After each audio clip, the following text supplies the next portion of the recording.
Welcome back. In focus हैं senior सहाफ़ी और तज्ज़िया निगार बाकिर सज्जाद। कोई और पाथवेज आपको लगता है करंट रजीम के पास मौजूद हैं जो एक्सरसाइज करके वो फाइनली इस प्रोटेस्ट को ख़त्म कर सकें? नहीं, प्रोटेस्ट तो फ्राइडे से काफी हद तक डिमिनिश हो चुके हैं।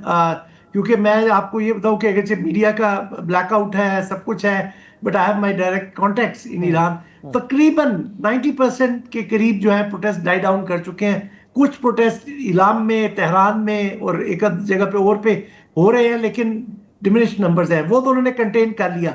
मसला कंटेन करना नहीं है, मसला असल में यह है कि जो लोग रिफॉर्म्स वहां मांग रहे हैं, क्या वो सिस्टम डिलीवर इस वक्त कर सकता है, क्योंकि उसकी इकोनॉमिक जो सिचुएशन है वो काफी खराब है। तो अब ये जो होगा ना, जो अब ये वाला क्राइसिस ये ओवरकम कर लेंगे आसानी से, अनलेस के वो कोई बाहर से कोई मिलिट्री इंटरवेंशन ट्रंप कर दे। क्योंकि ट्रंप से ये एडवेंचरिज्म आप मतलब ये बईद नहीं है कि मतलब वो ये भी कर डालेगा। लेकिन ये कि आगे आप लोगों को इकोनॉमिक रिलीफ देने के लिए क्या कुछ कर सकते हैं। जब तक वो नहीं कर सकते तो ये एक आप जो क्राइसिस है इसको आगे डिले कर सकते हैं, आप इससे निजात नहीं हासिल कर सकते। तो क्या आपको लगता है कि इन रिफॉर्म्स के लिए जो जिनको डिलीवर करना है, क्योंकि वरना अंडर करंट्स तो सब चीज़ मौजूद रहेगी, do you think and do you see that happening कि कहीं अमेरिका के साथ मिलकर फिर इसके लिए काम किया जाए? बिकॉज आई एम श्योर कि नहीं, अमेरिका से पहले ईरान को एक अंदर इंटरनल डायलॉग शुरू करना होगा। अगरचे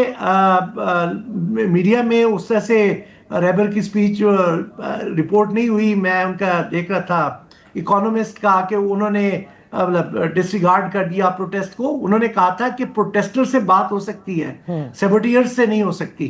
तो अपना प्रोटेस्टर्स के साथ तो बात करने की मैं देख रहा हूँ इंडिकेशन है, वो डिजायर भी है। तो मैं ये देख रहा हूँ कि आगे once they get out of this crisis, वहां पे शायद इंटरनल डायलॉग शुरू हो और कोई जो एडजस्टमेंट्स हैं विद इन द सिस्टम वो हो। आप ये कहें कि सिस्टम का फॉल इमिनेंट नहीं है, सिस्टम में चेंजेस आर वेरी लाइकली। और अभी क्योंकि आपने कहा कि काफ़ी हद तक इन प्रोटेस्ट को जो है वो कर्ब भी कर लिया गया है, यानी कि अब उस पैमाने पर नहीं है, तो क्या आप ये कह सकते हैं सेफली कि अब रीजन को कोई ख़तरा नहीं है? बिकॉज अगर ये प्रोटेस्ट बढ़ती हैं तो इसका स्पिल ज़ाहिर है, आज़रबाईजान है, पाकिस्तान है, पूरा गल्फ़ रीजन है, तो ये तो ख़ित्ते के लिए काफ़ी सीज़मिक एक्टिविटी हो जाएगी फिर। जी, मतलब ये तो मैं कॉन्फिडेंटली कह सकता हूँ कि सिस्टम का इस वक्त कोलैप्स का खतरा नहीं है, लेकिन फॉरेन इंटरवेंशन का, मिलिट्री इंटरवेंशन का वो खदशा है। क्योंकि ट्रंप ने बारहा ये दिया है कि मैं करूंगा।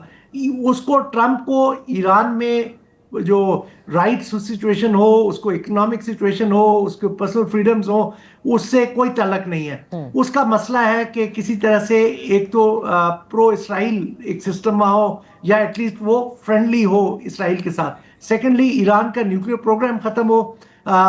ईरान जो है इस वक्त जो डिफाइंस कर रहा है कि वो ट्रंप की डिमांड है कि 0% एनरिचमेंट हो, उस पर वो डिफाइंस कर रहा है। आपने अगर कल के अखबारात देखे हो या खबरें देखी हो तो ओमान के जो वजीर खारजा है वो भी गए हैं। अब आप एक तरफ देखें कि वहां पर मुकम्मल इंटरनेट ब्लैकआउट है, कम्युनिकेशन ब्लैकआउट है, लेकिन ओमान के वजीर खारजा गए, वहां के सदर से मिले। और ओमान एक कंट्री है जो रोल प्ले करता रहता है ईरान और यूएस में नेगोशिएशंस का, तो यकीनन कोई पैगामात तो एक दूसरे के दरमियान एक्सचेंज हो रहे हैं। सही, बहुत बहुत शुक्रिया बाकर साहब। इंशाल्लाह अगले वीक भी आपसे ज़रूर जाने कि किस हद तक चीज़ें बेहतर हो रही हैं या क्या कुछ हो सकता है।